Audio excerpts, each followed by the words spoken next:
Go ahead and get the event started. My name is Michael Crow. I'm the president of Arizona State University. And together with the New America Foundation, we're sponsoring this discussion today, which we hope will be one somewhat differentiated from typical discussions where one talks about theories as to why we can't advance American energy independence.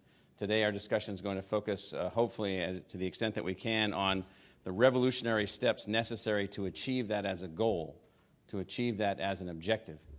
Last week, some of you might have read the article in the New York Times with the fantastic graphic about the move and counter-move scenarios of an Israeli attack on the Iranians and what might happen and what would happen and so forth. And I remember reading all the way down at the bottom, it said, and at the end, somehow the Straits of Hormuz would be once again politically or militarily compromised. And I thought back to 1974 when I was in a class in college and they were telling us the same thing, and I thought that somehow I hadn't actually grown up or aged, and I was living in an era where people had forgotten how to read and no longer had any conceptualization of the political complexity of our energy stream. And so I thought today what we would do is just go to our panelists. I'll call on them one at a time. They can very quickly introduce themselves and sort of attack this question of how do we actually achieve energy independence. And I'll start with Sunil Paul, who has some fantastic ideas that are out there. Sunil. Sure, thank you. So I am founder of an organization called Gigaton Throwdown, project to encourage scale thinking. Also, sort of my day job is as founding partner at Spring Ventures, venture capital firm that invests just in clean technologies. I actually think the most important thing, there are lots of new ideas out there, new technologies, being able to convert algae directly into fuels or into biocrude, new technologies for allowing electrification of our transportation fleet that are breakthrough new ideas. But what is necessary, almost as much as those technologies, is a realization of what it means to be secure, energy secure. And I think a useful analogy is one put out by Ann Cornyn and popularized by James Woolsey in a co-authored article. Use the analogy of salt. Salt used to be a strategic commodity. Wars were fought over it. Ever since the invention of agriculture, salt was fundamental to energy of human beings, because it was the only way to preserve food.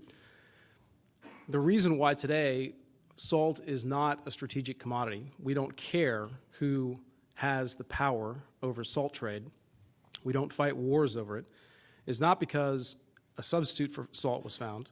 It's not because we mine more salt in the United States. It's because we discovered an alternative to that energy preservation. Salt was used to preserve food. We now have lots of other ways to preserve food, most importantly, refrigeration. So that alternative of managing energy is the kinds of innovations we need to be thinking about. What's an alternative way to deal with oil for transportation? Because that is what we fundamentally need. Lots of interesting innovations out there. There's two companies that I'm involved in. Solazyme, a company that's converting sugar directly to various kinds of oils that can be used, including for transportation, using algae without having to build large-scale pools of algae ponds. Another company called Zeachem that's got the highest conversion ratio of woody biomass, trees, into products like ethanol. So it's just two small examples. There are many others like them, LS9 and Amyris and many others, and many that Arun has supported as well. And I'm sure he's going to talk about even more radical ideas.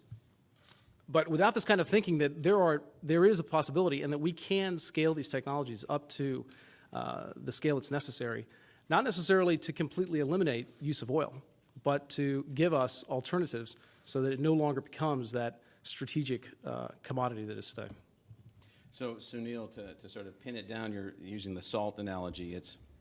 we absolutely have to have more alternatives to break this focus on these single simplistic ways of viewing our systems. And so we need to, in a sense, embrace complexity, which is something that is difficult to do sometimes. Yeah, that's right. And we need to have, right now when you produce electricity, there are a number of different ways of doing it: coal, natural gas, hydroelectric, nuclear, et cetera. When you want to move a car, you want to move a truck, you want to move a tank, you want to move an airplane, there's only one way to do it. Right. Get stuff out of the ground. Right. Okay. Gary, I'm going to turn to you next, and your focus on, particularly with your experience having run BP Asia the last more than a decade, the sort of what's going on globally and what that all means for us, and how there are solutions or revolutionary ideas that come at sort of changing the angle of our perspective. Thank you, Michael. Yeah, my name is Gary Dirks. I'm the Director of Light Works at Arizona State University. And as Michael said, I spent the last 14 years in Asia as President of BP China and President of BP Asia Pacific. I'd like to take a step back then and look at this from a global perspective and build on some of the things that Sunil has already said. And I'd like to start with a quote that I find very compelling that actually came out of the International Energy Agency's World Energy Outlook in 2008. And this quote says, "The world's energy system is at a crossroads. Current global trends in energy supply and consumption are patently unsustainable, environmentally, economically, or socially." Now, this is from an agency whose role is to look at the world's energy perspective and comment on where it's going, and in particular, the security of the system. You might ask yourself, why would a group like this say something so provocative? And I think the way to understand it is to begin by looking at, well, what does the forecast actually say? They've updated this. The 2009 one came out recently. And in that forecast, primary energy demand growth grows by about 1.5% per year globally. The implication of that is that by 2030, we'll have to have a 40% increase over today's energy provision in order to meet that new demand. The bulk of that demand is going to come in developing Asia and in the Middle East. The International Energy Agency projects that it'll cost $26 trillion in order to meet that scale, about 50% of that for power, and more than 50% of that in the developing world. So what are the implications of that? Well, the implications are that we are going to see a revolutionary shift in the demand pattern away from the developed world towards the developing world, requiring on the order of $1 trillion a year of annual investment in economies where you have to ask yourself, where is that money going to come from? And how is it going to be mobilized to produce not just the supply of energy, but the ability to distribute it and get it to places where it's actually needed? This is a mammoth task, and I think it creates, as I said earlier, a revolution in its own right. I'd like to then just leave that point for a moment and step back and say just a few words about the current energy system. And I would have to say, you would probably say, well, he would be saying this, wouldn't he, having spent 34 years in the energy industry. But it is a marvel of human achievement, the energy supply system that we have today. It's literally evolved over periods of hundreds of years, technologically sophisticated. It represents an enormous amount of support by public institutions and intervention by public institutions, and a massive amount of public and private investment. It really does what it's supposed to do.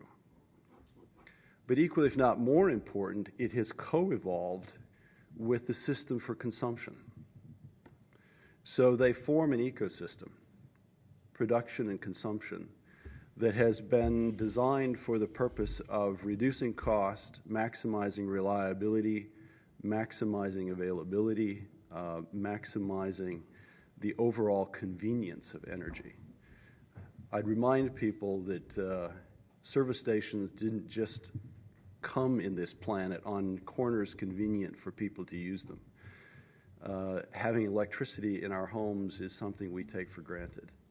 Now, why is this important in the context of a revolution? Well, it's important because this system is sophisticated, it's competitive, it's adaptive, and it resists change.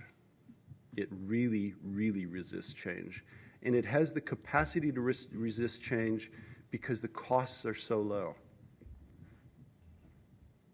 Now, there is something about it that creates vulnerability. And this is a global vulnerability. And that is, it can only be adaptive to those things it can sense and that it can price. And arguably, neither energy security, at least not over long wavelengths, nor the climate challenge can be priced. But if you look at the forecast from the International Energy Agency, you see that we have a long wavelength fundamental shift in the demand pattern that will inherently create security issues. Oil, for example, has to go from 85 million barrels a day, roughly today, to over 100 during this time period. And without intervention, the forecast takes carbon in the atmosphere to over 1,000 parts per million. So this is the big challenge, and this is what the revolution has to be about. How do we deal with the shift in demand, this extraordinary demand, in the context of a system that is deeply resistant to change? So what I hear you saying, at least partly, Gary, is two things. First, the scale is the revolutionary opportunity from an economic and an economic development perspective, and scale at the same time is the barrier, because it's driven price down so far because of the wave of innovations over such a long period of time. So we've got scale both for us and against us in this. And so, Skip, I'm going to turn to you. A lot of people say, the way to reduce our dependence on anything is to just use less of this stuff and to be Spartans in a technological view. So, Skip, can you talk to us about energy efficiency and scaling and some of the things that you worry about? Yeah, there's a conundrum. It's exactly right. It's Skip Leitner. Skip Leitner. I'm the Director of Economic Social Policy for the American Council for an Energy Efficient Economy, and we do focus on that critical link between continued energy productivity and a robust economy. And we're finding that scale is the critical issue, but the conundrum is that we have inexpensive energy, relatively speaking. Since 1970, our economy has worked to a great extent, and we've been able to bring down the amount of energy we've used per dollar of economic activity by over half. That's been a phenomenal accomplishment. In other words, since 1972 today, energy efficiency has provided about 3/4 of all new energy-related demands for goods and services, new supply, only about 25%. But we still have essentially a supply-side focus, although productivity has been the sleeper. It's been the invisible resource. And we have to somehow bring that forward. And it is that incredible productivity gain that has enabled the cost to decline. And that's been an underpinning of our economy. And the suggestion of evidence coming forward now, unless we achieve a scale, unless we move to about double the historical rate of efficiency improvement, our economy may not be as robust as in the past because it has allowed other economic activities to move forward. And in fact, it's a story of, I might take a moment, 4 devices. I've got here 4 different things that tell the story. They all look alike. They're about the same weight. They're all made of roughly the same material.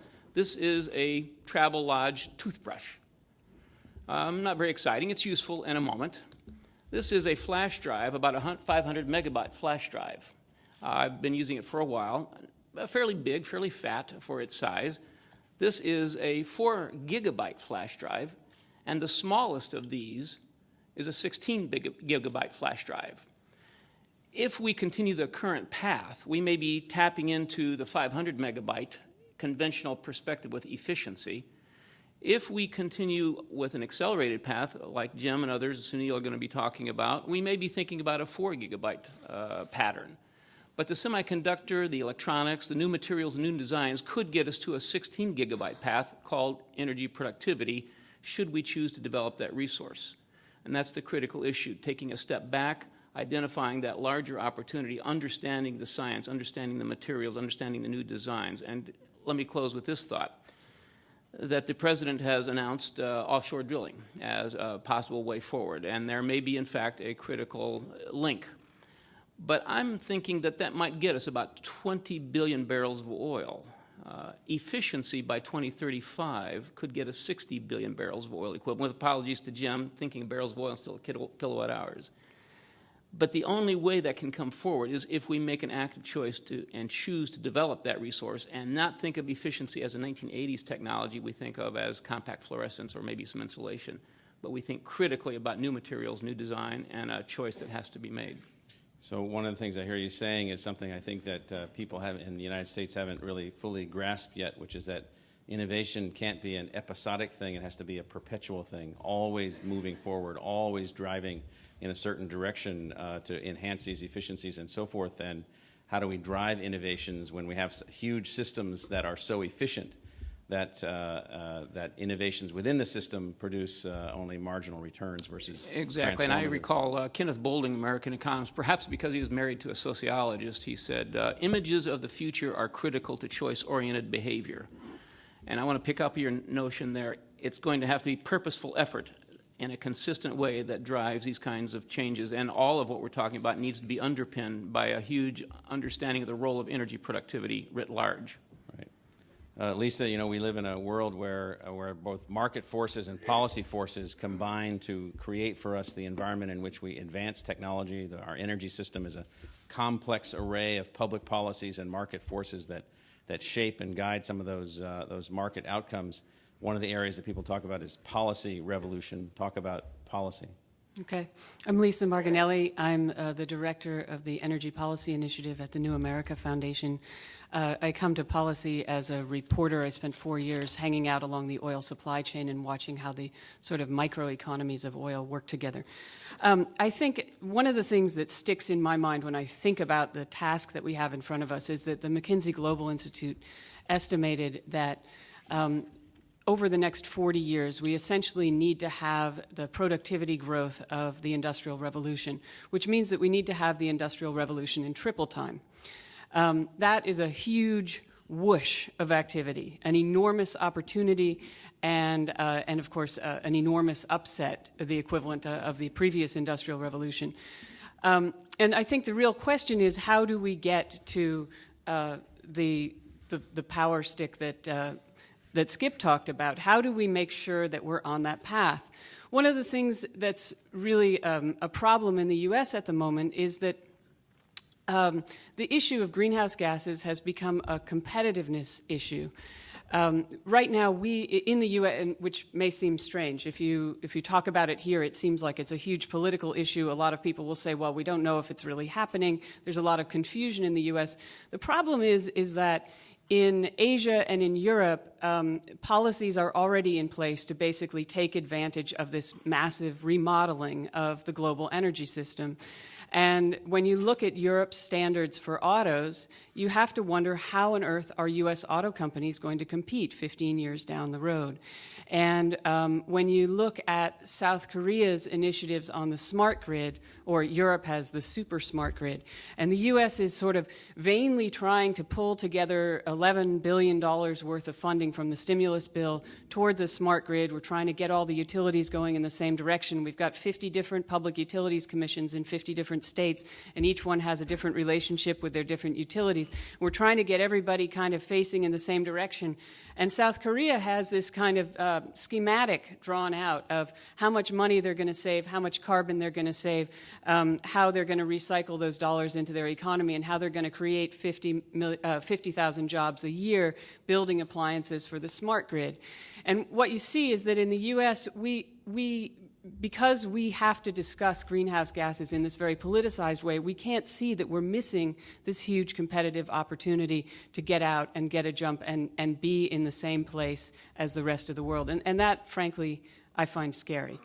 We need to start, I think, it's kind of a dirty word in the U.S., but we need to start thinking about having an industrial policy, and we need to start thinking about having an energy policy that's a lot more systemic, where policymakers are willing to take some hard looks at the overall system and say, these are some problems we want solved, and we need to create markets to solve those problems.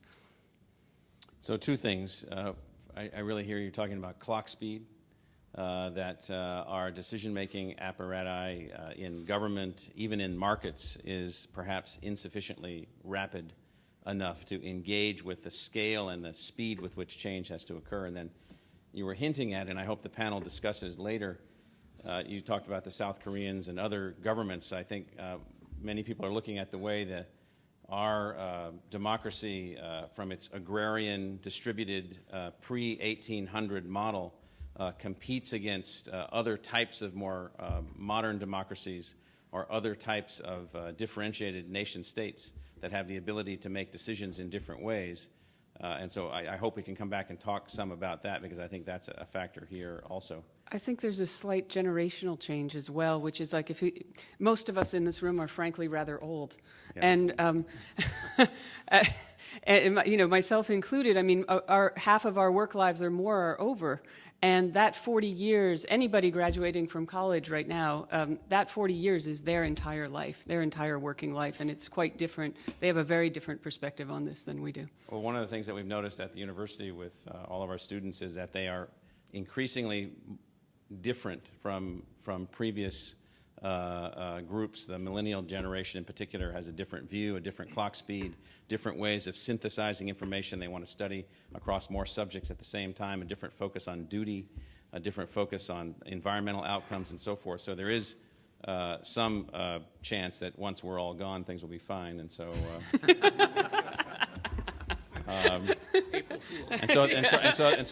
the only hope, Arun, you know, the Secretary of Energy and the President bring you out from California, where you were one of the leaders of the Lawrence Berkeley National Laboratory, to run this new thing called the Advanced Research Projects Agency, Energy. At the end of the day, is it all about what brains we have and what we can do? Yes, but more. So yeah, my name is Arun Majumdar, Director of ARPA-E. As Michael said, that yes, I was at Lawrence Berkeley Lab and UC Berkeley as a professor, but I started my career, my professional career at ASU as a 26-year-old young assistant professor. So thank you. It's been, I still have a lot of friends out there. Let me just make a few points. I'm going to make 5 points, and quickly. Number one, I believe we are living in a moment in history which I believe is a Sputnik-like moment. There are 3 issues, and it's a wake-up call. There are 3 issues. One is energy security. The second is environment, and you could, split environment in many different ways, whether it's greenhouse gases or just pollution. It's just environment. And the third is technological lead. And if you look around the world, there are some tectonic shifts going on. I mean, we talk about India and China. India and China, per capita energy use will increase. And their population is also increasing. And so they have really a double whammy. And we are seeing the tectonic shifts of shifting towards the clean energy. They're really motivated to do that. I believe that's a business opportunity. And for us to change our carbon profile or how we use our energy, getting more efficient, et cetera, is also a business opportunity. So that's the reality today. If you ask the question, if you are to capitalize on these tectonic shifts, both hopefully in our nation and in the other nations around the world, it's a global issue. The pace and scale of innovation that we need is something that we need to understand that. The way I like to put it is that if you look at the last 100 years of innovation, whether it's going from artificial fertilizers to aeroplanes to nuclear energy, all the way down to internet, all this innovation, imagine that happening in the next 20 years. That's the scale and pace that we need.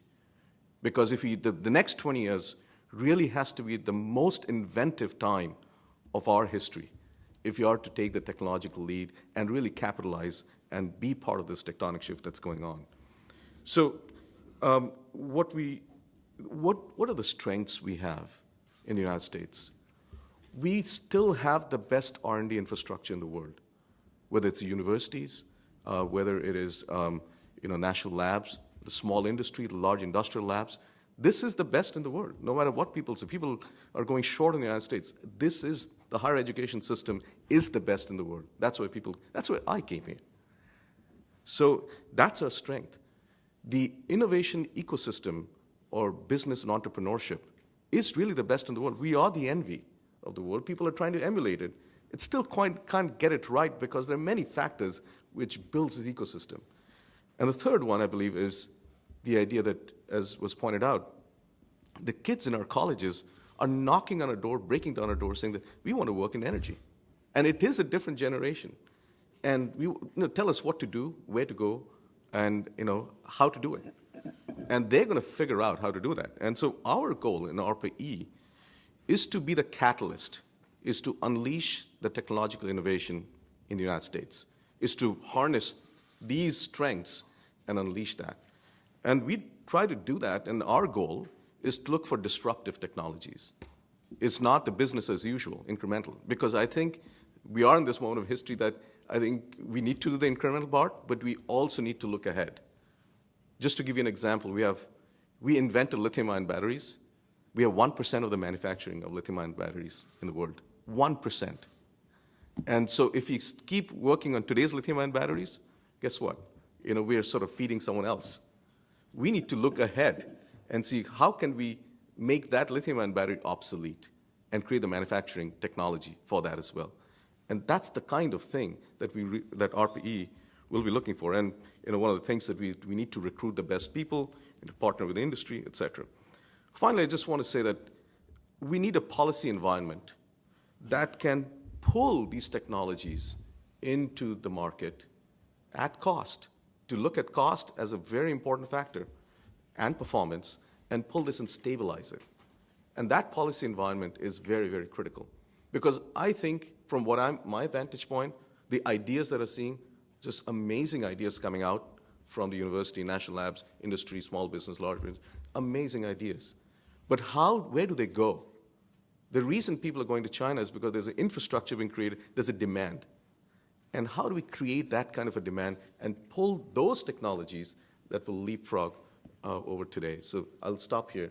But I think this is a huge opportunity for us. What I hear you talking about is what I wrote down was high-speed innovation ecosystem. Yes. And so something perhaps we can talk a little bit about later. There are some that say, well, we could create that and we could be wonderfully and powerfully innovative, but then be unable, either because of our market issues or our government policymaking issues, to take advantage of our own innovative capability. And other places on the planet, because of the way that decisions are made, might have the ability to take greater advantage of the innovations that we're actually producing. And so let's just come back to that when we can. Jim, you run one of the country's largest utilities and one of the most innovative producers of and distributors of energy. Let's hear from you. First of all, Lisa, my great-grandfather lived to be 104. My best years are in front of me. Okay? So let's get over this young thing. We're in a unique position. It's Jim Rogers. Yeah, Jim Rogers. With an old grandfather, and I hope I have his DNA. We're in a unique position in the power industry to deploy the solutions, to raise the capital, not raise the national debt, to do it at scale, and to do it in Chinatown. And let me put this in context. Go back to 1910. I can barely remember it. But in 1910, we started down the road to provide universal access to electricity in America. And we did it. And our price of our electricity has been flat in real terms for 50 years. That's scale, particularly in a world where 1.6 billion people have no access to electricity today. And we did it where the prices are lower than other developed countries around the world. And it's allowed huge gains in the development of our country. When we started down that road in 1910, we couldn't envision what we would enable. Go to a hospital, x-rays, MRIs, laser surgery, just the ability to do things in the medical world. We couldn't envision that as a result of providing electricity to every home and business, it would lead to productivity gains of how we develop steel in this country with electrotechnology, which means our steel industry has the lowest carbon footprint of any steel industry in the world. We couldn't envision computers, the internet, and all came as a consequence of providing universal access. And we did it with 50 state commissions, and we did it across this country. It transformed our country, and one of the reasons we are where we are today is because we were a high-tech business in 1910, and we enabled things that no one could envision then. My challenge to you and my challenge as a CEO, and this is back to solution, capital, scale, Chinatown. I sit here today in the 21st century and said, universal access, enabling all the things that we take for granted today was yesterday. But I believe we can have a twofold mission in the 21st century that will achieve all the things that we're talking about here. And we have the capability to do it. First of all, we can modernize and decarbonize our entire fleet by 2050. Whether it's carbon legislation or not, we've got to do it. And that's why I've been an advocate for carbon regulation, because I want a roadmap so we can get it done. If we do that, and we have to do it, that's going to stimulate the economy and create jobs. And it's going to create jobs that will rebuild the middle class. And it's going to be a huge scaling. So modernization, decarbonization, mandate by 2050. We will raise the capital. We don't need the government to raise the capital. Secondly, with respect to our second mission, I believe we're in a unique position to make the communities that we serve the most energy efficient in the world and do it at scale. As we convert our distribution grid into a two-way communication grid, we then have the capability to put the apps on the other side of the meter that will allow people to reduce their energy use and have huge productivity gains, and we can do this at scale. In a sense, we're a distributor for all the creative innovations that come from ARPA-E, that come from Silicon Valley, because we can deploy it and make it happen, and we can have the capability to raise the capital to make it a reality. And so my point to you is, my job has always been affordable, reliable, clean electricity, 24/7, 365. I know that our industry produces 40% of the carbon footprint in America. But I also know that if I can achieve my first objective, I can reduce dramatically the carbon footprint. I also know I'm going to enable, I can only envision two things now. There's probably a zillion things that will actually happen. I can envision the ability to use renewables and make them a better contributor. But equally important, I know that I will enable electric vehicles and plug-in hybrids. And the transport sector represents 30% of the emissions. So if I carry out these two missions, I raise the capital, I come up with the solutions, and I do it in Chinatown, the reality is we could reduce our emissions close to 70% and stimulate our economy, create jobs, create energy independence, and have much cleaner air at the end of the day. So I know what the challenge is, and we're in a unique position to go to work. What we need as policymakers in Washington is to develop a roadmap so we can get it done. So what I hear you saying, Jim, is in a sense, you know, we've lived in cities and villages for 8,000 years or so, and those were primarily non-electric. The last 100 years, which is really, you know, nothing in terms of time, we built this platform which is amazingly efficient, but it's not particularly modern in the way that you're using it. It's not sustainable. It doesn't have the kinds of things that you're talking about. And you say, just let the market work, let us move it real time, and we can take that same platform to higher and higher levels of broader performance. That is, performance not only to deliver that, what you called universal access to electricity, but also to deliver it in ways in which it is more sustainable, more environmental, and all of the other things that you put on the list. And so it's a maturation process that in real China, what you call China time, we can get to work. And so the other thing we've lost is we've sort of lost track of how long it takes to do things. We've just had this electricity for 100 years. Why don't we now take the next few years and make it into the system that we can now visualize that it needs to be? No, but said another way, think about it. In 40 years, I got to retire and replace every plant.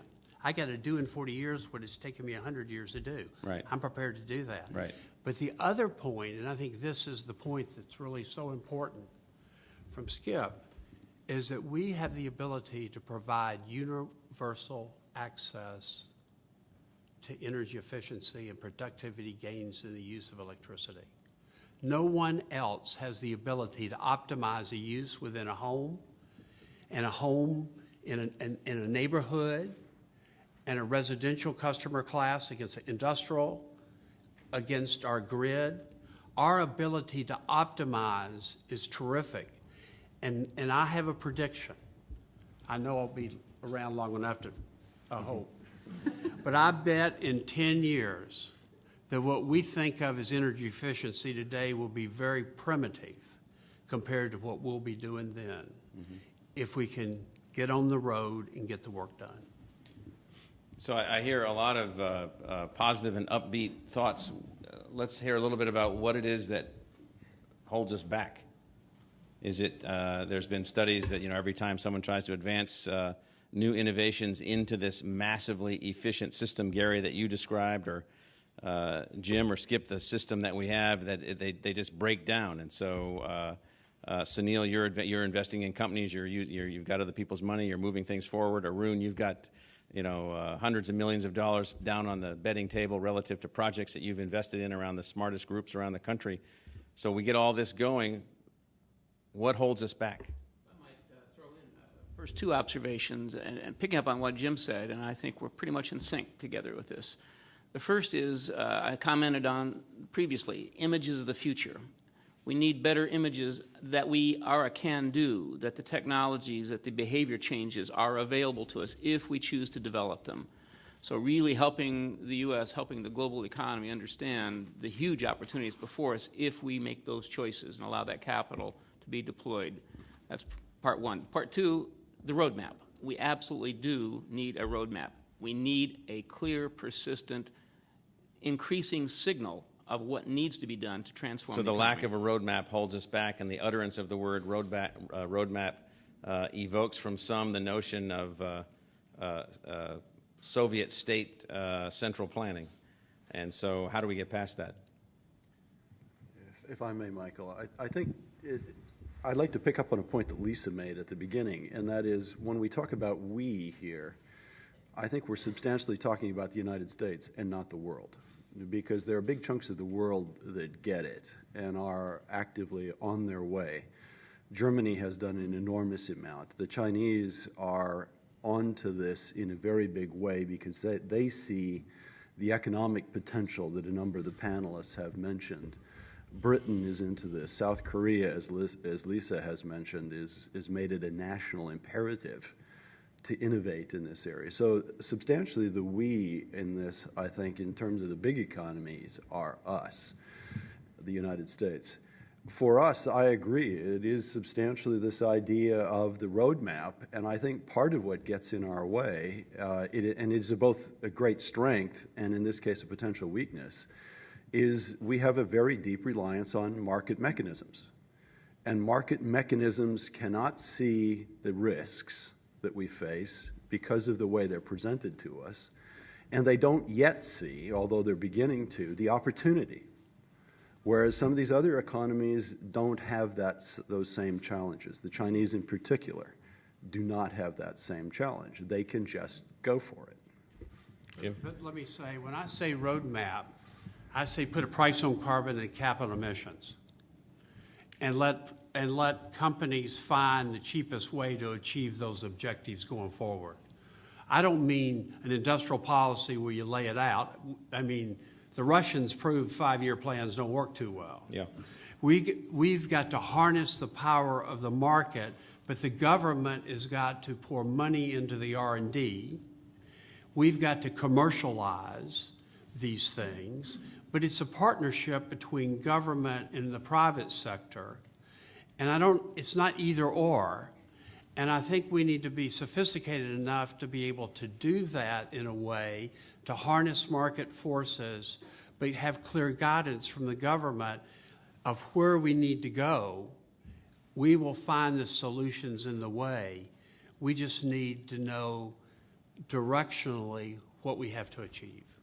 Sunil, you were going to jump in? Yeah, I mean, the idea that government planning is the way to the future is something I simply can't abide. Now, I mean, I'm a venture capitalist, and I absolutely believe in venture. I believe that American innovation can absolutely get us out of this problem, of these sort of manifold problems of innovation, of security, climate, and economic development. And I absolutely believe that markets can get there. But markets only work when the price is set and reflects what the real scarcity is. Right now, we have a scarcity of energy security. We have a scarcity of a stable climate. Neither of those things are incorporated into the price of energy today. Incorporate those prices, and the market will work. It is the best-known mechanism we've got for allocating resources. Works far better than a Chinese system or any other system out there. It's not perfect, but it does work. Those $13 trillion that have to be invested worldwide between now and 2020, the sort of $26 trillion by 2030, the vast majority of that needs to come from private capital sources. The government cannot, not just here but around the world, cannot be we cannot look to government to be the banker for development of that energy infrastructure. We need to look to government to be the referee and the rule setter for the markets, rule setter for infrastructure, and building out that sort of natural monopoly kind of infrastructure that can't be done through competition. And we need government to set the rules for regulation of how profits are made, for example, by Jim's company and other utilities. Things like something called decoupling, so that energy efficiency is incented rather than simply building more power plants. So there is a role for government. It's a super important role, but it needs to be a stable and thoughtful role, and not sort of command and control role. Actually, Secretary Schlesinger, the first Secretary of DOE, had a wonderful insight in terms of the roadmap our government has set for us. That was way back in the 70s. No, but many years later, he looked back and said our energy policy in this country swings between complacency and panic. Mm-hmm. Right. It's never been consistent, and we've never looked at energy and environmental policy as inextricably linked. Right. We've actually, in the House and the Senate, it's worked in different committees. It needs to come together, and we need a comprehensive energy and environmental roadmap or rules, or ever how you want to describe it, because we're going to continue to do this. When the price of oil is $140, we'll do one thing. When the price of oil is $40, we'll swing back to complacency. I'd like to add what Jim just said, this thought. As an economist, I would be remiss if I didn't admit that prices do matter, yes, but they're not all that matter. We do need a persistent signal, and it has to grow steadily over time. And while we do want the price to help provide that signal and motivate in the direction we're discussing, we can enable the economy to respond, enable the markets to respond if we also invest in our education, in our laboratories, in the technologies, in the invention, patent process, what have you, to bring that about. If we don't, whatever the price may be, we may not be able to respond as adeptly or as quickly as we might otherwise. So we have to have both. That roadmap, I agree, with some sort of price signal that's clear, persistent, steady, but it has to be matched by investments in the human resource in our institutions to make that response effective and possible. So, Lisa, why is this so hard from a policy perspective in particular? I think a couple of things. One is that in addition to needing a long-term roadmap, we really need it to be bipartisan. This needs to be something that everyone actually agrees on, and it can't be just one party, and it can't be that one party is saying my way or the highway, that sort of thing. It actually has to be a joint decision, and everyone has to get behind it. I think the other thing is we have to recognize that this is going to cost us some money, and we need to recognize that it's worth it. Our petroleum infrastructure was basically built by my great-grandparents, some of whom couldn't read. They came over here from, starving villages in Europe. That those people had the generosity to pay out of their paychecks and out of their lives to build us this giant petroleum and electricity delivery infrastructure is extremely moving, and the fact that we're not interested in investing in that to that similar degree is really kind of depressing. So we need to start, policymakers need to start talking about the vision thing, and we need to see this as sort of a responsibility, as something that we can leave to our great-grandkids. I think another thing that we haven't talked about here, we've talked a lot about technological innovation. We also are going to need innovations in finance and in business models. And one of the issues, we have this enormous opportunity in people's homes to reduce the amount of electricity that we use and even to generate electricity and throw it back on the grid. And once we start using plug-in hybrid cars, we'll be in a whole nother world in these terms. But right now, it's very easy to finance a new power plant, and it's rather difficult if you don't have a pretty healthy income to start weatherizing your home. You either need to get in on a government program, which means you're in the lowest 20% of income, or you're kind of in the upper part where you can throw some solar panels on the roof and get a tax break. But we actually need to make it easy for everybody, and we need to start as a society investing in private homes because they're using a lot of the power. And we also need to be investing in individuals' cars or individuals' commute options, maybe not cars specifically, but we need to start investing in that. Because right now what we have is we have a private credit system for individuals, and then we have a big sort of bond-based system for financing power plants and other big initiatives. Let me just add a point first, Jim, just to deal with this roadmap thing. So there's some scholars that are out there that have said that what we've lacked is the ability to get bipartisan consensus because we've avoided those things where we actually can agree. And there are places that we can agree. There are outcomes. There are views of what America can be that people can agree to. And one of those would be, for instance, a capitalism-driven, high-speed innovation ecosystem that produces universal access to clean and efficient energy. I would guess you could get people around that sort of outcome-oriented view. And this notion then of the roadmap, it's the outcome. And once you're driven by that outcome, then things start to fall in place. And so one of the things that the policy process, I think, has avoided is this coming together and agreeing on outcomes. We've sort of forgotten that to some extent. Jim, you were going to add something. I was just going to make a point that every major piece of environmental legislation that's been passed by Congress has been overwhelmingly bipartisan. That is also true with respect to energy legislation in this country. So we have to find a way. We have to be more centrist in our approach because that's how real progress is made in a democracy. I mean, there's many great books, and the greatest leaders in our country have been centrist, who found a way in the center to make progress. But I want to kind of comment on one thing that Lisa said, and this gets to the scaling idea. We did a project in North Carolina where we asked permission to put solar on the rooftop. We went out and we invested $50 million, put solar on the rooftop, and at the end of the day, we were able to do it cheaper because our cost of capital was much lower than our customers. And during the middle of the worst capital meltdown in the history since the Depression, we raised over $7 billion at about 5%. We then used the money, put solar on the rooftop. We didn't force families to make a tough choice. When they have $20,000 to send a kid to college, or do you do solar on the rooftop? We invested.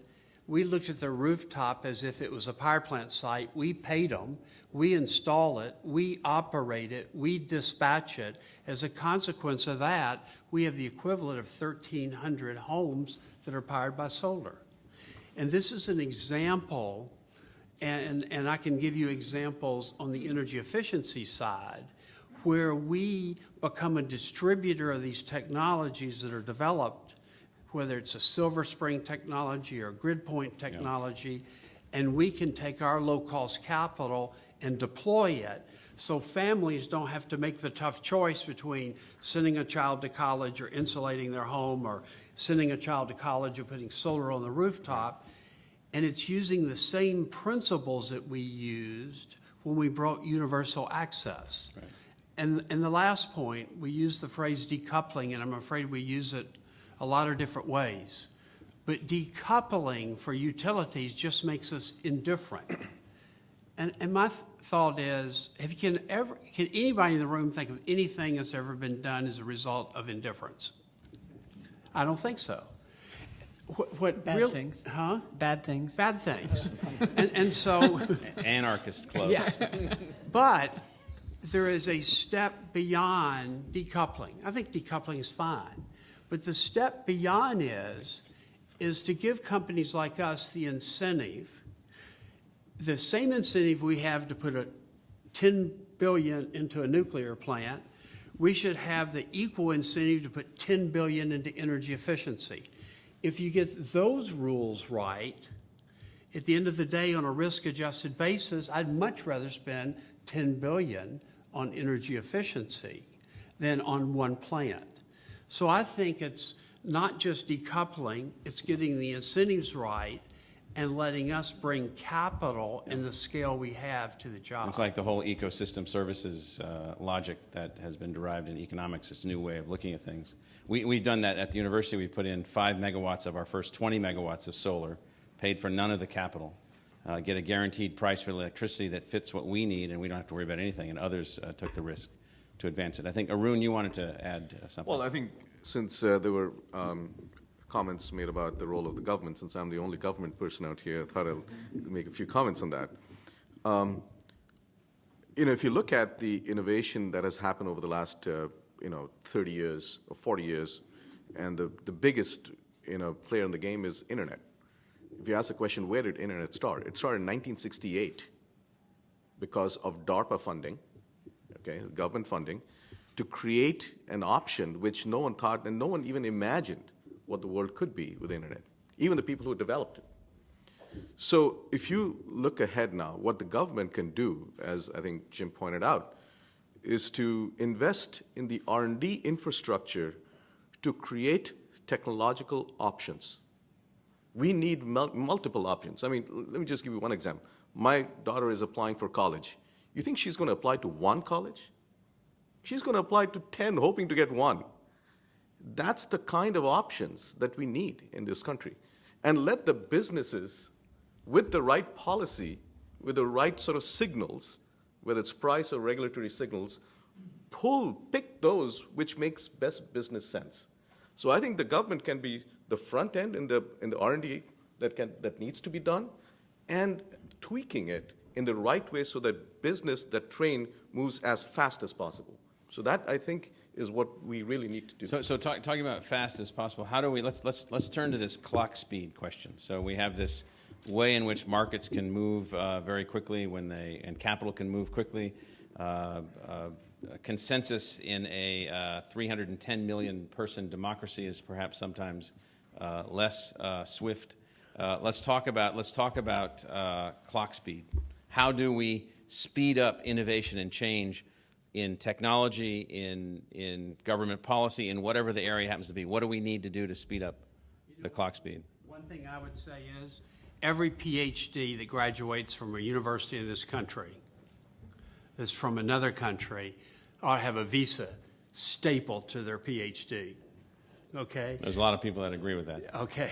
I mean, that's number one. Yeah. Because 50% of the patents last year were really won by foreign-born creators. Mm-hmm. So, I mean, I think that is one thing. The other thing, and I think this is something that the Chinese do really well, and I've been to Tsinghua University a couple of times, and what they really try to do is they take the R and the D and they put it right next to commercial.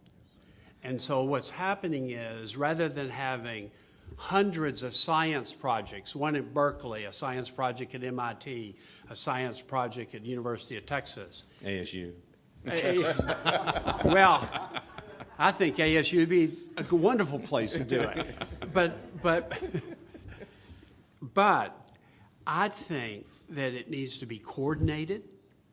I think it needs to be, if you're going to give money to ASU and you're going to give it to MIT and you're going to give it to wherever, it ought to be a systematic plan where they're all working together. Rather than thousands of independent And actors. the labs, we have an incredible resource in our labs, but we need to tie the work of the labs more to the universities and then to the commercial deployment. So one way to speed up is to enhance the network, unify the networks, tie the networks together. What are some other ideas? I'd like to just add to that a little bit, Michael, because I think this whole thread of the conversation that we've just been having underpins an idea that I think is going to be very important for this energy system.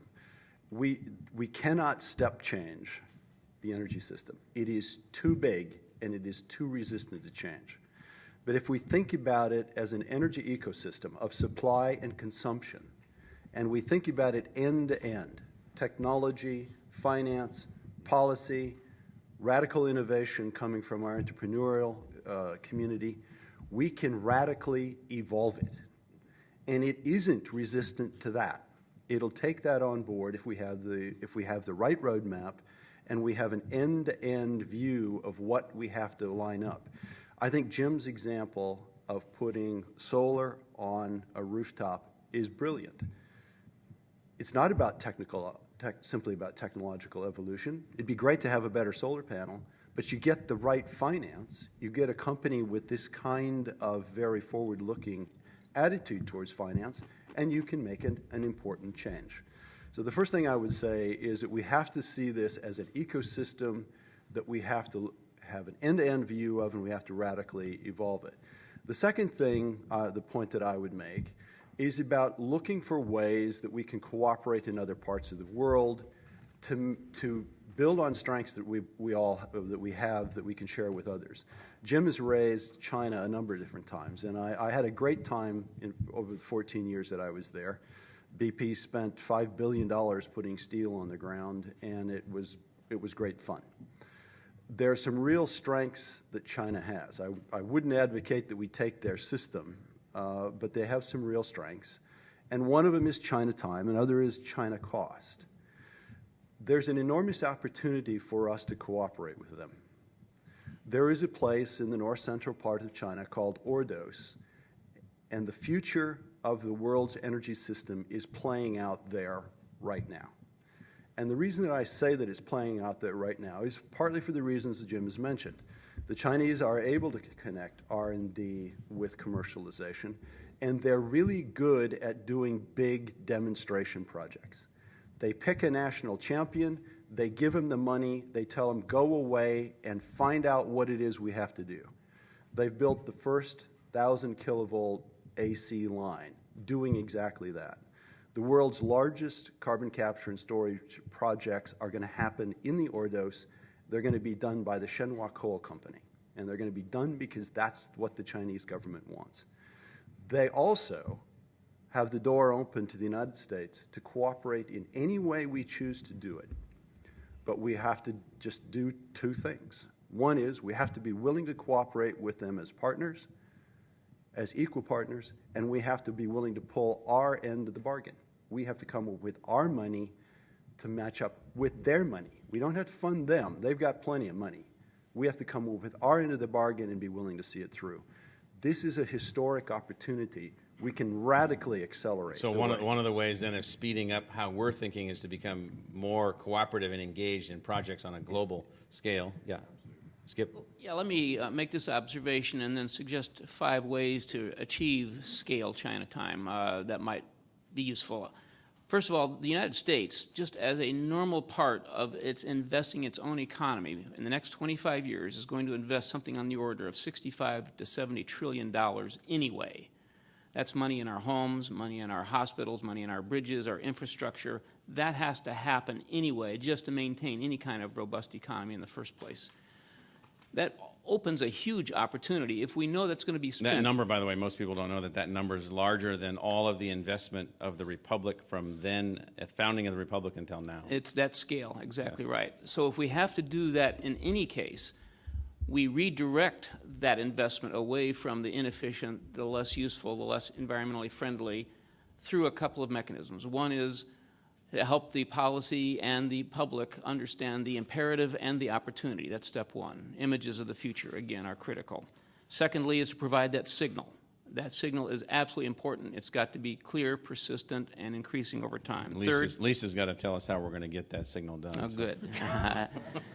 Third is to make that continuing and accelerated investment in that human capital we've been discussing about, research and development, our workforce, our skills, our technologies, and the like. The next is to align the incentives. I think Jim's exactly got it right. If we made the incentives out there so he would prefer to invest in $2 billion of efficiency rather than a $10 billion set of power plants, that's going to get us there. And it's becoming then a means of delivering energy services, not any particular form of energy, but that useful energy that's required at that moment in that time given that business or that household. Energy services is a critical element. And finally, I like what we just talked about with the idea of collaboration. We need to build absolutely more collaborative models, not only within the U.S., but among private university relationships and other countries as well. Let's hear from Lisa and Sunil on this question of speed and these signals, Lisa. How do we get these right? Well, I think that we need to figure out. One of the issues is that Jim's company, Duke, is doing all this amazing stuff, but any other utility who may not be doing all this amazing stuff, who may be keeping their grandfathered coal plants online or whatever they're doing, they get the same perks. So we actually need to put incentives in place so that we disincentivize the bad stuff, the environmental effects, and we incentivize the good stuff. And those things need to be in place over the long term. So, utilities, oil companies, all of them are thinking in 10 or 20-year time horizons. Chinese bureaucrats are thinking in 60-year time horizons, and you won't find hardly anyone here thinking in those horizons. But one of the things that we need to do for policymakers is that they need to be thinking in these longer time horizons. They need to have, as Skip mentioned, the rising sound of the signal. So you need to know that in the beginning, there might be a certain number of incentives to start acting, and then there will be costs later on that will be added to the undesirable results. But there needs to be this basic vision of where we want to go, and a willingness to let the market take us there if we can get those incentives in the right place. So we need kind of long-term policies. That's really hard for policymakers to do because the people who we have in office for the longest are in for 6 years. And in fact, they're still thinking in terms of short midterm election cycles anyway. So we're kind of in a pickle with our political time is very different from energy time. Energy time is 10 to 20 years minimum.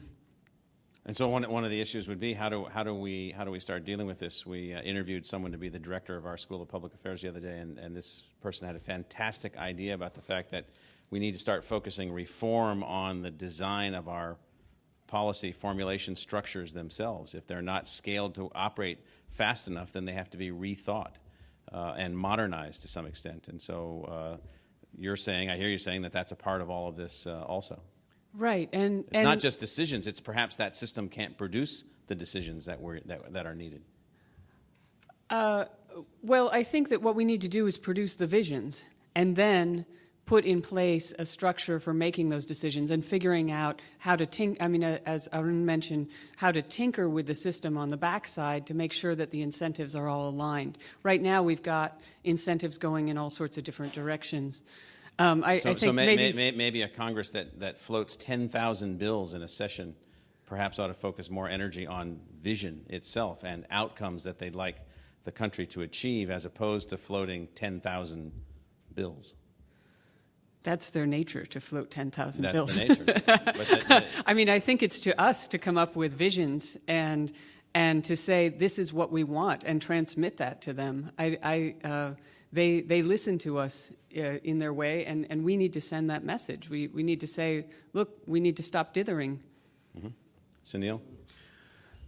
I think the biggest thing that we could do to accelerate change is to create a culture where leaders think, leaders in the capitalistic world think about more than just the return.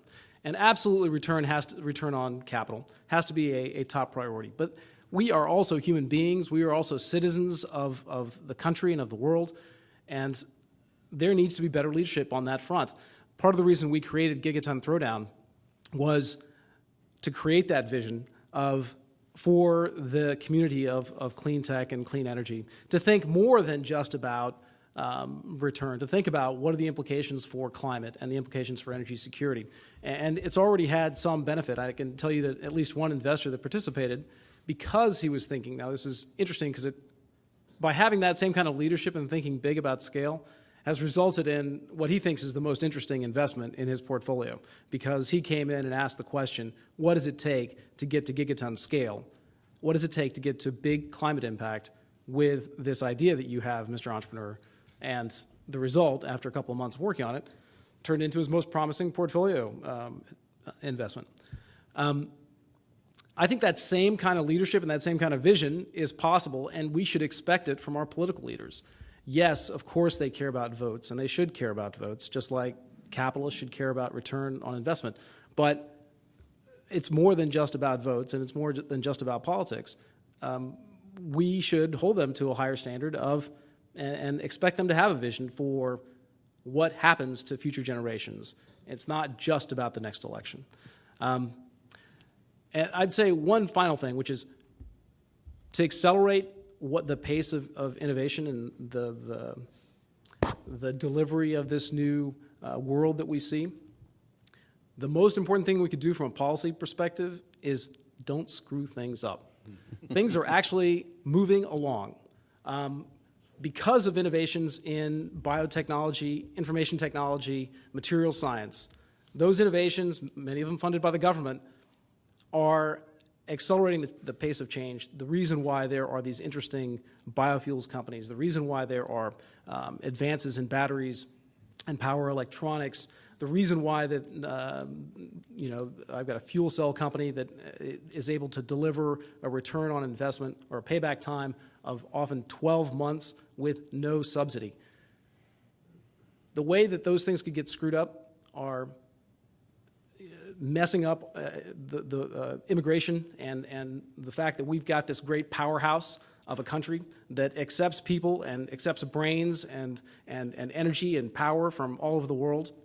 We're in the process of screwing that up. We could screw up the education system, not just at the higher levels of education where we're actually doing a pretty good job. We could easily screw that up, but we're, I think, failing at the elementary and secondary level, because this new economy that's coming, it is a new clean economy, and it is not just for PhDs. It requires steel in the ground, it requires welders, it requires pipe fitters. Those people need to be educated and able to perform at these higher levels. So, whatever you do out there in the policy world, don't screw it up, because we need clear policy signals and a roadmap, but more than anything else, we need you not to mess up the great strengths of what we have in this country. Arun and then Jim, and then we're going to go to questions.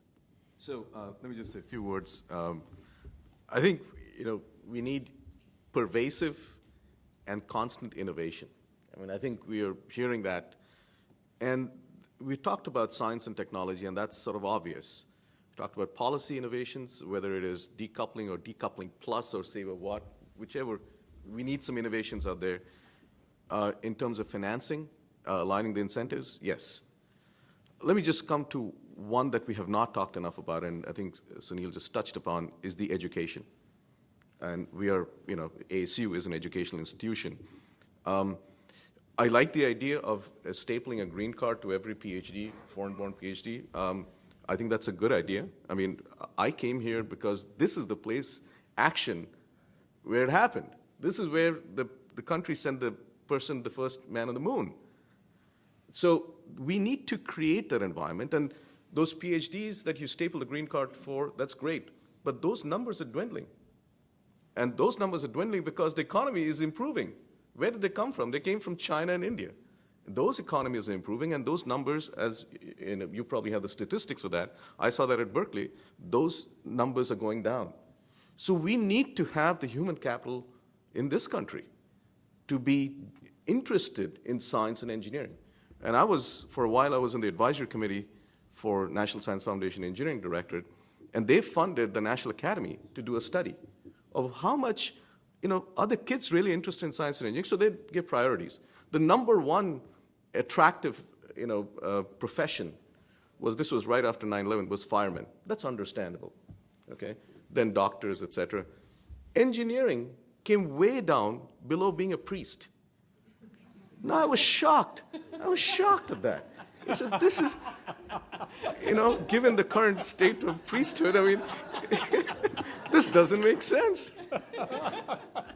And I wouldn't say what the in between the other professions were, but anyway, the point is that we need to change that. And again, we are in a Sputnik-type moment, because if you look at the history of science and engineering after Sputnik, there was a huge bump. And the idea of being a rocket scientist was in the jargon of everyone, of the kids.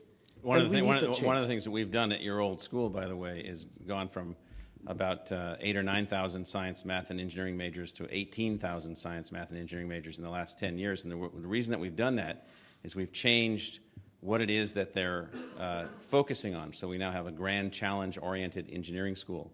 We have a school of earth and space exploration, a school of sustainability. And that's what these younger kids want to be engaged in. They don't. That's right. If you go to study, differential equations, yeah, if I need to know them, I need to know them. But why do I need to know them? And so we focused more on the why. That's great. No, I'm happy to report that my grandson made the decision to go to engineering school and not be a priest. Not that the world doesn't need more priests. Nothing wrong with it, but I'm delighted. I mean, I'm a lawyer by training, and my son is an investment banking business, and I'm so glad to have a grandson actually going to build something. Yeah. This is how you dig out of these little holes you find yourself in sometimes. And I'm confident that your daughter will get into all 10 schools and have lots of choices. But let me pick up on something Gary said, and I think it's really important. And there's two aspects to it. One is that BP, I mean, when I went to Tsinghua, I was struck by the fact, it was on a Sunday morning, and I was struck by the fact that embedded within Tsinghua University was a BP Low Carbon Center, where they had people there at the campus, part of the facility working. So I thought, I was impressed, and it gets back to the point of the R&D and commercialization all tied together. But the second thing I'd quickly share with you so we can go to questions is our company has entered into 3 MOEs with Chinese energy companies. One is the largest producer of electricity from coal, and they are pioneering green gen, where they're doing CCS. We're building in Indiana the world's largest coal gasification plant, where we're going to do carbon capture and sequestration. We're going to share technology. We're going to exchange people with them. We've entered into one with the state grid because of their expertise, and we've also entered into an agreement with the largest private company, which, by the way, is made up of a lot of Chinese Americans who got their PhDs here and work for GE and Siemens are now back working for E&N. And so, but the reason we're doing it is really quite simple. One, the Chinese have what we have always had, a great can-do spirit. Increasingly, I find it's becoming more like the chattering class of our European ancestors, who spend a lot of time talking about it and not as much can do as is needed. But the second thing is most important. We need to be smart enough in this country to recognize they have an imperative, an economic development imperative, to scale energy infrastructure as the rural people moved to urban centers in the way that happened in our country from 1880 to 1950. And so what we need to have relationships that are nuanced enough where we cooperate and compete and ride their imperative, because I believe there's a reason they lead the world in solar panel production and wind turbine production. They're building 14 nuclear plants. They are experimenting in advanced underground coal gasification, CCS, and they're doing these things, and they're building a coal plant every other week. And when you're scaling this kind of technology, every plant you build, you really innovate and get smarter about. So at the end of the day, if my mission is affordable, reliable, clean, I increase the probability that it will be affordable if I'm working with the Chinese, and I increase the probability of reliability and clean, because there's a lot of political debate in Washington about the Chinese and Americans. My reality is actions speak louder than words, and I see their leadership in the renewables and these other areas. It says a lot more to me about them building a bridge to a low-carbon world than all the chattering we're doing in Washington about cap and trade. Right. So let's go to questions. There's microphones. Just raise your hand and someone will give you the microphone. And let's try to make sure that there are questions. Yes, my question is... And why don't you say who you Oh, are. sure. I'm Chris Bentley. I'm with the White House. I'm an intern there. All of you have mentioned there's a role for government. Each of you seem to have a different perspective on that, but I'm just curious. I don't really feel like I've gotten any clear-cut answers as far as what the government should do, given the fact that the Congress is built on individuals who are really concerned about getting reelected. And I'd love some comments about that. What do we need to do to make sure that the government makes these changes that you all want? Short answers list. I mean, we've already talked a lot about focusing on outcomes.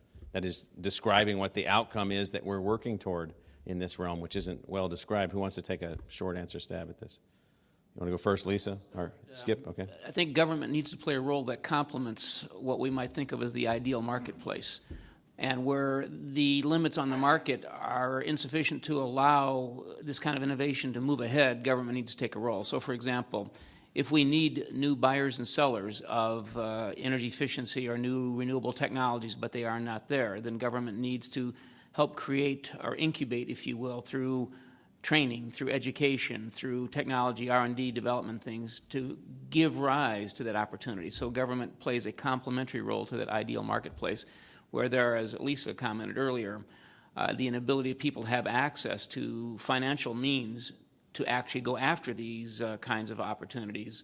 Government can play a role in helping shape the design, but then letting the energy service companies deploy, use their scale, use their ability to make that capital available. So the critical role of government is to complement what we might think of as the ideal and learn and offset the inadequacies or the weaknesses of our market institution. Anybody want to add to that? By the way, there's a whole new literature that's sprung up on what's called public value mapping, which is the contrary to trying to put definition to market failure when the government becomes engaged in market failures, and it's a fantastic literature that you might find interesting. Arun? It's actually very simple. It's to enable businesses to create jobs and make money. That's how it'll scale, whether it's in the front-end R&D or aligning the right incentives and giving the right price signals or regulatory signals. That's it. I mean, with a vision that the outcome of those people making money and creating jobs will lead creates to a clean certain energy. kind of outcome of the world, right? Right. Yes. Exactly. That's the part that people have difficulty adding. Is that the exact mechanisms for doing that to me are put a price on carbon. I don't care how it happens. It needs to be there and it needs to be stable. That's in the larger context of incorporate these price signals. Create, incentivize infrastructure, electricity infrastructure, as well as infrastructure that in the fuels regime that creates a lot of choices. For example, encouraging flex fuel cars that can operate on a mix of ethanol and methanol. Make sure that immigration reform is there so that and education systems are conducive to increasing the amount of talent and expertise in this country so that we have good paying jobs, and make sure that we have a regulatory scheme that encourages efficiency through decoupling and adding incentives to utilities, and making sure that you don't mess it up by disallowing states from being able to do those same kinds of innovations. Because one of the sort of problems with the federal government is that the likelihood of action at the federal level sometimes dampens enthusiasm for action at the state level. There's all kinds of interesting innovations happening there. We haven't mentioned the PACE program, which is this great way to encourage energy efficiency and solar and other kinds of distributed generation through property tax levies. Has already had some great success. Okay. Other, yeah. I would add to that is do this within a 20-year framework so that the policy remains consistent over time. High speed. Okay. Next question. I don't know where the microphones are.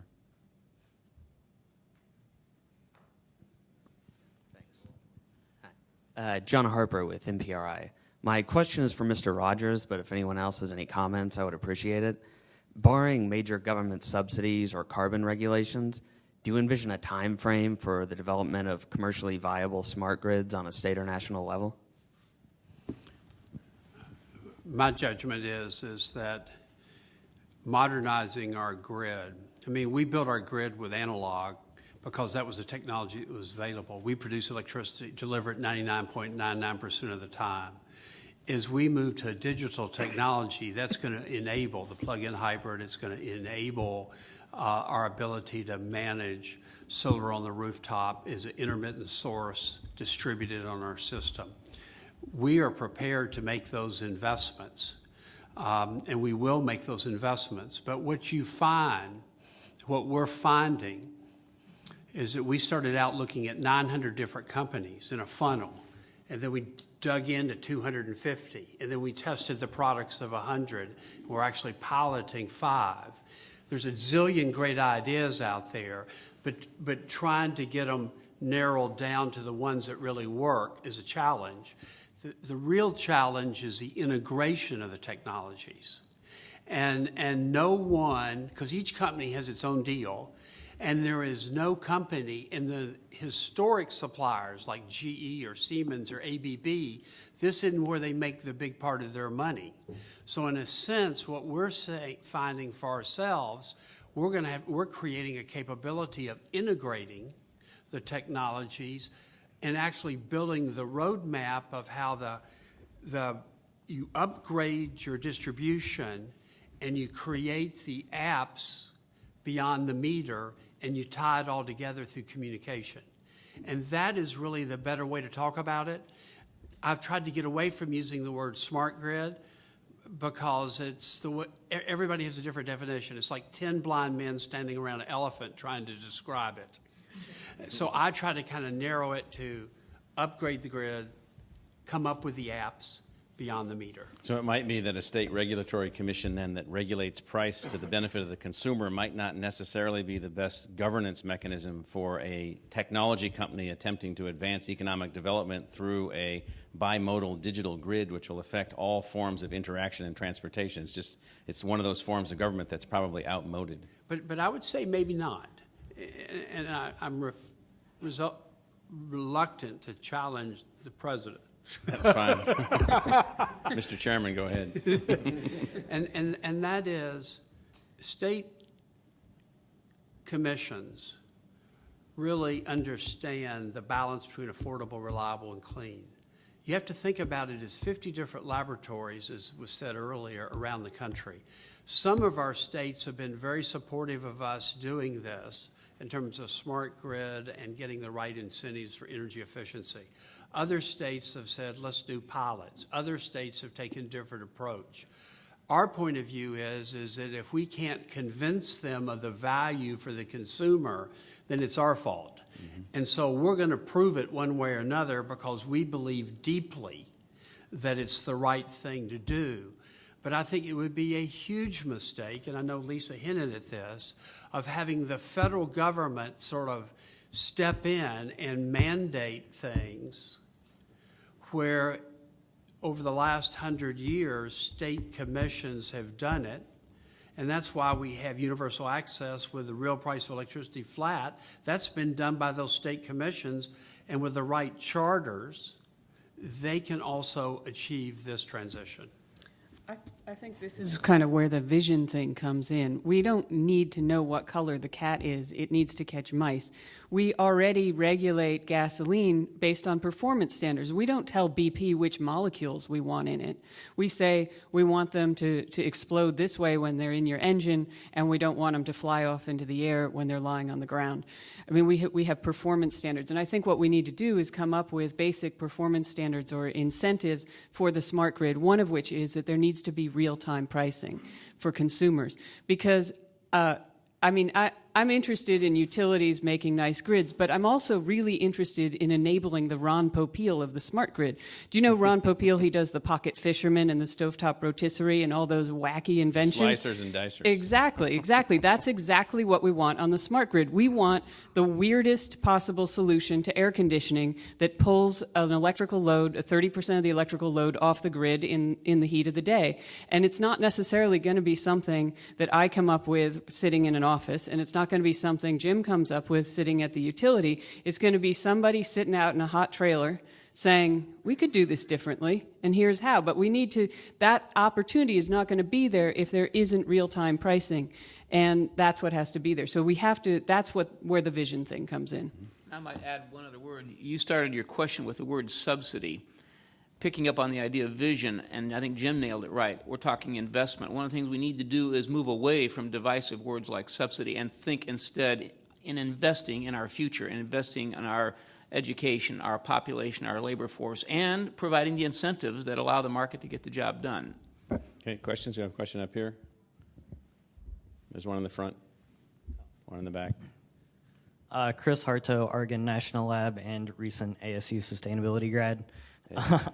So we've talked a lot about increasing the clock speed of innovation and ecosystems. How do we improve the speed of our monitoring, analysis, and feedback systems so that we can also avoid some of the problems like we've seen with corn ethanol, and as we introduce some of these new untested technologies into our technology ecosystem?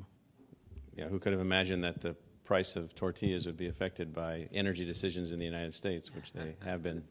And actually, there's another example of that we need to think through, the unintended consequences. You can't always identify them all, but you have to have a little speed to ball in terms of solving it once you identify it. Take shale gas, which everybody calls as a game changer. We don't quite know what the environmental impact is going to be of that yet. And we know that water, and from Arizona, y'all really know this, but we have seen it all across our country, water could be the next oil in the 21st century.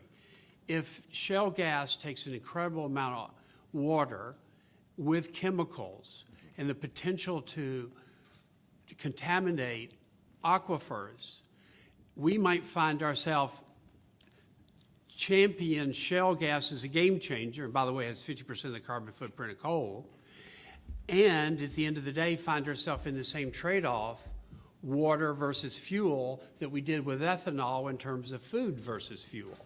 So we really need to think our way through this and remember the lessons learned before.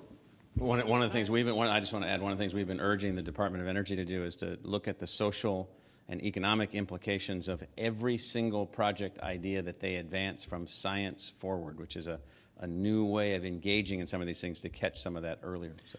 Can I just say one thing, though, about this? Is I absolutely think, I spent 3 years at the Office of Technology Assessment on Capitol Hill, really inculcated this idea that you have to think about the whole system and think about the implications of technology beyond the immediate horizon.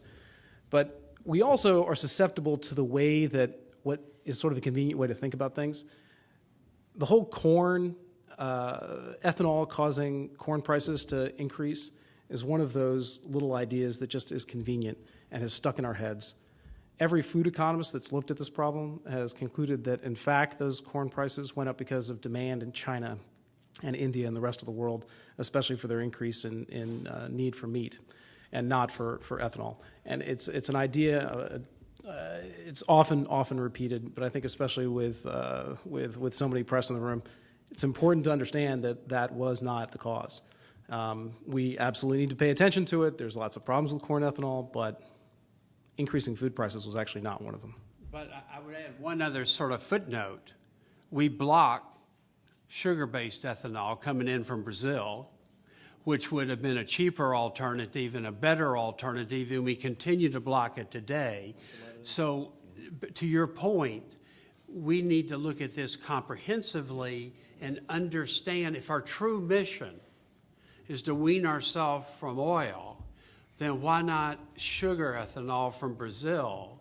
Why do we block that? Well, but I think the reason is... And Gary's comment's going to be I'm getting the signal, Gary's comment's going to be the last comment. I think the reason is pretty straightforward, actually, and that is that the whole corn ethanol episode has very little to do with energy policy. It's all to do with agriculture policy. Yeah. With the WTO closing in on farm subsidies, there needed to be another way to deal with this problem, and that's the way it was dealt with. No energy person that I know of thinks that this has anything to do with energy policy. There's politics around agriculture in the United States? No? None. The sugar lobby didn't have any influence on it either. Right. Well, let's thank our panel this morning.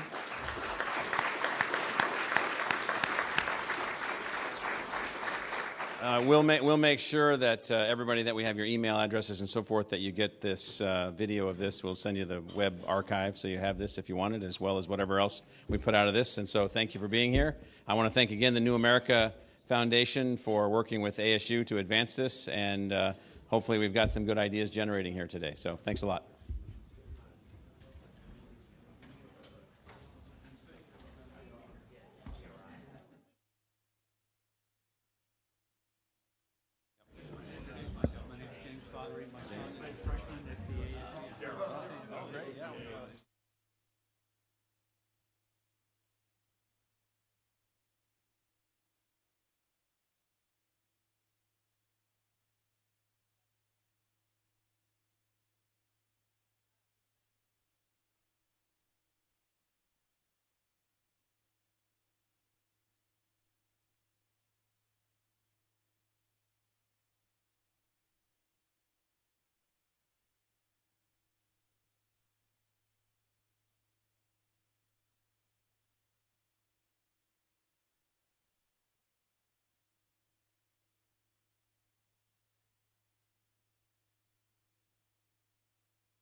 sort of West Coast. And I think academic